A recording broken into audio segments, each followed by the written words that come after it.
અમારે અહીંયા એક ખેડૂત ઈ કે ભાઈ મરચા ઈ કે અગિયારમાં લઈ જાય ને ઈ ભાવ કરે એમ નહીં, મારે રાજકોટની બજારમાં કાંટો ને ત્રાજવા લઈને પૂરો ભાવ આવે તો વેચવા.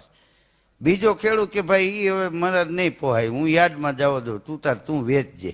એને યાર્ડમાં મોકલે. ઓલો ખેડૂત 3 કોથરા ભરીને રાજકોટ કાલાવડ રોડ ઉપર ઊભો રહ્યો કાંટો ને ત્રાજવા લઈને. તે ધોમ તડકો 46 ડિગ્રી. તો 1-1:30 વાગે એક બેન આવ્યા, મરચાનો શું ભાવ છે ભાઈ? તો કે 350 રૂપિયા. કે બહુ તીખા તો નથી ને? ત્યાં તો ઓલો 2 મરચા ચાવી ગયો. એ કે હાવ તીખા નથી, વેચવા સારું થી. તો ઓલા બેન કે સાવ તીખા ન હોય એવા શું લેવા ભાઈ?